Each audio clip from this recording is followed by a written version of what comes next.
Hello hi friends, welcome to my YouTube channel. आज है 12 जनवरी 2024। आज के हम सभी इम्पोर्टेंट करंट अफेयर्स के क्वेश्चन को देखेंगे। आप इस पीडीएफ को हमारे टेलीग्राम चैनल से डाउनलोड कर सकते हैं। तो चलिए देखते हैं।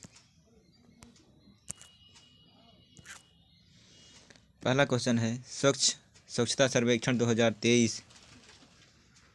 स्वच्छता सर्वेक्षण 2023 में भारत का सबसे स्वच्छ शहर कौन बना है? इसका आंसर है डी, ए एंड सी, सूरत और इंदौर। इसके आगे देखेंगे हम। हाल ही में केंद्र सरकार द्वारा स्वच्छ सर्वेक्षण 2023 का परिणाम घोषित किया गया है। इसका आयोजन दिल्ली के भारत मंडपम कन्वेंशन सेंटर में किया गया था। पुरस्कार वितरण राष्ट्रपति द्रौपदी मुर्मू और केंद्रीय शहरी विकास मंत्री हरदीप सिंह पुरी द्वारा किया गया था। 2023 में इसमें 4500 से ज़्यादा शहरों को सूचीबद्ध किया गया था। 1 लाख से अधिक आबादी वाले शहरों में पहला स्थान इंदौर और सूरत का है। दूसरा स्थान नवी मुंबई महाराष्ट्र का है। तीसरा स्थान जो है नवी मुंबई और महाराष्ट्र का है। चौथा स्थान जो है वह है विशाखापत्तनम आंध्र प्रदेश का है। 5वां स्थान जो है भोपाल मध्य प्रदेश का है। इसके आगे हम देखेंगे। 1 लाख से कम आबादी वाले शहरों में पहला स्थान है सासवड़ महाराष्ट्र का है। दूसरा स्थान है पाटन छत्तीसगढ़ का। तीसरा स्थान है लोनावाला महाराष्ट्र का है। इसके बाद देखेंगे शानदार प्रदर्शन करने वाले स्वच्छ राज्यों की श्रेणी में पहला स्थान है महाराष्ट्र का। दूसरा स्थान है मध्य प्रदेश का। तीसरा स्थान है छत्तीसगढ़ का। इसके आगे देखेंगे। गंगा किनारे बसे साफ शहरों में वाराणसी जो है पहले स्थान पर है। प्रयागराज दूसरे स्थान पर है। मध्य प्रदेश के महू को सबसे स्वच्छ कंटोनमेंट बोर्ड का अवार्ड मिला है। बेस्ट सफाई मित्र सुरक्षित शहर का अवार्ड चंडीगढ़ को दिया गया है। इसके आगे देखेंगे। स्वच्छ सर्वेक्षण 2023 वर्ष 2023 में स्वच्छ सर्वेक्षण का 8वां संस्करण लॉन्च किया गया था। स्वच्छ सर्वेक्षण 2023 की थीम थी वेस्ट टू वेल्थ। वर्ष 2016 में आवास और शहरी मामलों के मंत्रालय द्वारा स्वच्छ सर्वेक्षण की शुरुआत की गई थी। इसके आगे हम देखेंगे। Question number 2। किस राज्य ने श्री राम लला दर्शन योजना शुरू की है? इसका आंसर है बी, छत्तीसगढ़ सरकार ने श्री राम लला दर्शन योजना शुरू करने का फैसला किया है। इस योजना की शुरुआत छत्तीसगढ़ पर्यटन बोर्ड एवं बजट पर्यटन विभाग द्वारा किया जाएगा। प्रतिवर्ष लगभग 20,000 तीर्थयात्रियों को श्री राम लला के दर्शन कराए जाएंगे। इस योजना का लाभ उठाने के लिए 18 से 25 वर्ष की आयु के लोग योग्य होंगे। इसके आगे देखेंगे हम। छत्तीसगढ़ के बारे में थोड़ा देखेंगे। छत्तीसगढ़ की स्थापना 1 नवंबर 2000 को हुई थी। छत्तीसगढ़ की राजधानी रायपुर है। यहाँ के राज्यपाल विश्वभूषण हरिचंदन हैं। यहाँ के नए मुख्यमंत्री विष्णुदेव साय हैं। यहाँ पर विधानसभा सीट 90 है। लोकसभा सीट 11 है। राज्यसभा सीट 5 और यहाँ पर छत्तीसगढ़ में कुल जिले 33 हैं। यहाँ के 3 प्रमुख राष्ट्रीय उद्यान गुरु घासीदास राष्ट्रीय उद्यान, इंद्रावती राष्ट्रीय उद्यान, तीसरा है कांगेर घाटी राष्ट्रीय उद्यान। इसके आगे हम देखेंगे। Question number 3। राष्ट्रीय युवा दिवस कब मनाया जाता है? इसका आंसर है डी, भारत के स्वामी विवेकानंद की जयंती को प्रतिवर्ष राष्ट्रीय युवा दिवस के रूप में मनाया जाता है।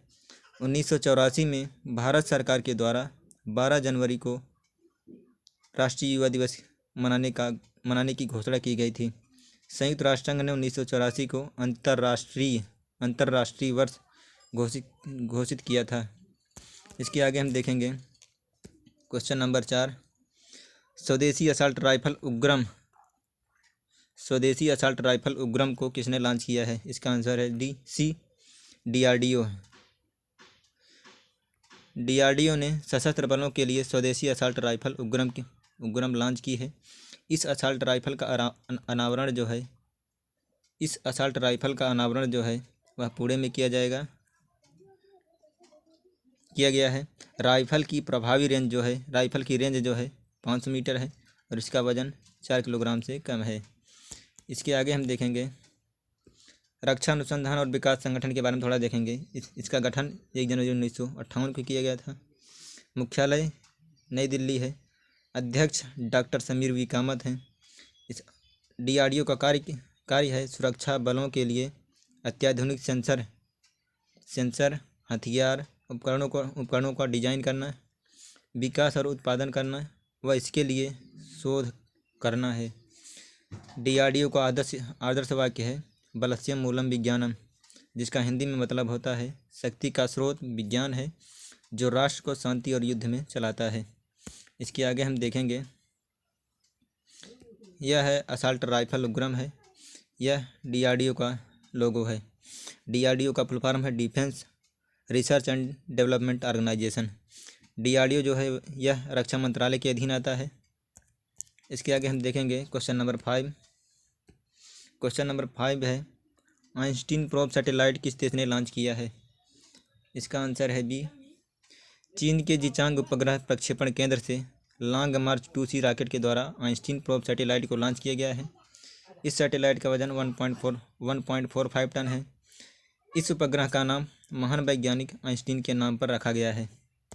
इसके आगे हम देखेंगे क्वेश्चन नंबर 6 देखेंगे अटल बिहारी वाजपेयी सेवरी नहावा सेतु किस राज्य में स्थित है जिसका उद्घाटन प्रधानमंत्री मोदी जी के द्वारा किया जाएगा? इसका आंसर है सी, महाराष्ट्र। इसके आगे हम देखेंगे प्रधानमंत्री नरेंद्र मोदी 12 जनवरी 2024 को मुंबई में मुंबई ट्रांस हार्बर लिंक का उद्घाटन करेंगे।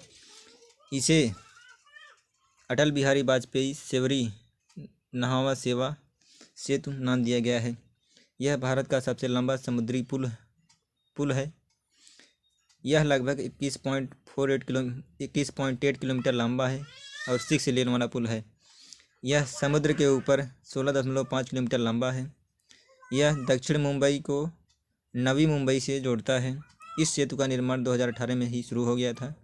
इस सेतु के निर्माण में कुल व्यय 17,843 करोड़ है। यह मुंबई अंतर्राष्ट्रीय हवाई अड्डे और नवी मुंबई अंतर्राष्ट्रीय हवाई अड्डे को सीधा संपर्क उपलब्ध कराएगा। इसके बाद हम देखेंगे क्वेश्चन नंबर 7 दृष्टि 10 स्टार लाइनर ड्रोन का अनावरण कहाँ किया गया है? इसका आंसर है बी, हैदराबाद। भारतीय नौसेना के प्रमुख एडमिरल आर हरि कुमार ने हैदराबाद के अडानी एरोस्पेस पार्क में पहले स्वदेश निर्मित दृष्टि 10 स्टार लाइनर मानव रहित हवाई वाहन का अनावरण किया है। इसे अडानी डिफेंस एंड एरोस्पेस ने इजराइल की सहायता से विकसित किया है।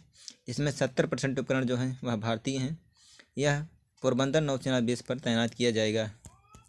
इसके बाद हम देखेंगे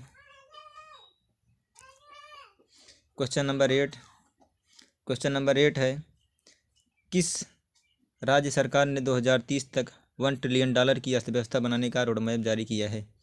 इसका आंसर है सी, तमिलनाडु। तमिलनाडु सरकार ने चेन्नई में 2 दिवसीय ग्लोबल इन्वेस्टर्स मीट के दौरान 2030 तक तमिलनाडु को $1 ट्रिलियन की अर्थव्यवस्था बनाने का रोड मैप पेश किया है। इस लक्ष्य को प्राप्त करने के लिए तमिलनाडु सरकार ने कुल 7 पॉइंट दिए हैं, जिसमें से पहला है राज्य सरकार निवेश, मानव पूंजी, दूसरा है मानव पूंजी, तीसरा है नवाचार, चौथा है बाजार दक्षता, पाँचवां है शासन, छठवां है बुनियादी ढांचा, सातवां है समग्र समावेशी विकास। इसके बाद हम देखेंगे क्वेश्चन नंबर 9 हाल ही में राष्ट्रीय मानव तस्करी जागरूकता दिवस कब मनाया गया है? इसका आंसर है डी, 11 जनवरी। इसके बाद हम कुछ दिवस देखेंगे जनवरी के।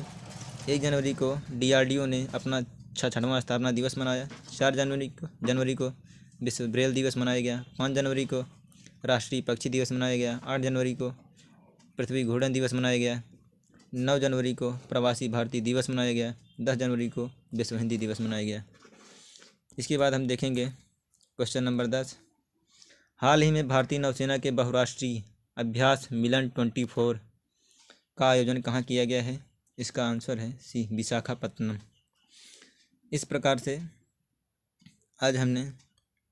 आज के हमने सभी इम्पोर्टेंट क्वेश्चन करंट अफेयर्स के डिस्कस कर लिए हैं। आप इस PDF को हमारे टेलीग्राम चैनल पर, जिसे हमने अपने टेलीग्राम चैनल के लिंक को अपने डिस्क्रिप्शन बॉक्स में प्रोवाइड कर दिया है, आप वहां से इस PDF को आसानी से डाउनलोड कर सकते हैं।